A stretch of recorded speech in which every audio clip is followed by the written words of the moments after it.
Pengamat kebijakan publik Bonatua Silalahi menunjukkan salinan ijazah mantan Presiden Joko Widodo, Jokowi, yang telah dilegalisasi atau dilegalisir di Komisi Pemilihan Umum, KPU, DKI Jakarta, Senin, 13 Oktober 2025. Ijazah yang ditunjukkan Bonatua sama dengan yang beredar selama ini di media sosial.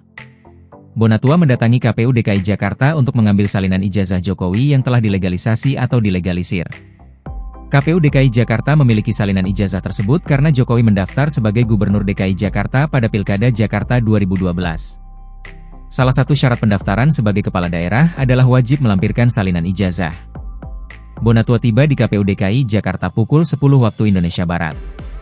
Dia langsung menuju ruangan Des Pelayanan Informasi Publik dan dilayani oleh 2 pegawai KPU DKI Jakarta. Setelah memberikan penjelasan permohonan untuk meminta berkas kepada tersebut, pegawai KPU DKI Jakarta lantas memberikan salinan ijazah yang diminta Bonatua. Pegiat media sosial Tifauzia Tiasuma atau Dr. Tifa ternyata juga hadir di KPU DKI Jakarta. Kedatangannya juga untuk meminta salinan ijazah Jokowi. Diberitakan sebelumnya, Bonatua sempat menerima salinan ijazah Jokowi melalui KPU RI, Kamis, 2 Oktober 2025. Pakar telematika Rai Suryo saat itu mendampingi Bonatua menerima salinan ijazah dari KPU RI.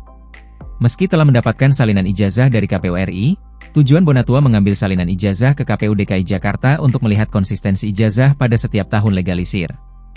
Menurutnya, akan ada perbedaan legalisir setiap tahunnya. Secara teori, salinan ijazah terlegalisir berbeda di setiap tanggal dan nama pejabat pelegalisirnya, ujarnya.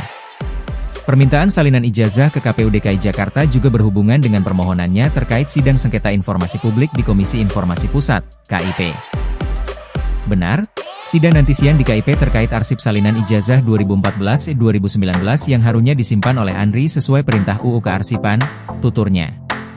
Majelis Hakim Komisi Informasi Pusat, KIP, menggelar sidang perdana terhadap gugatan yang diajukan pengamat kebijakan publik, Bonatua Silalahi terkait permohonan sengketa informasi publik terhadap Arsip Nasional Republik Indonesia, ANRI. Bonatua dan perwakilan dari ANRI hadir pada persidangan perdana di kantor KIP, Jakarta, Senin, 13 Oktober 2025. Majelis Hakim awalnya membacakan 3 poin permohonan yang diajukan oleh Bonatua terhadap ANRI. Pada intinya Bonatua meminta salinan ijazah mantan Presiden Joko Widodo, Jokowi, yang digunakan untuk mendaftar sebagai capres pada 2014 dan 2019. Dalam pengakuannya, pegawai ANRI menyebut bahwa instansinya tidak memiliki arsip terkait dokumen ijazah mantan Presiden Joko Widodo, Jokowi. Maka dari itu, pihaknya memberikan jawaban kepada Bonatua sesuai fakta yang ada.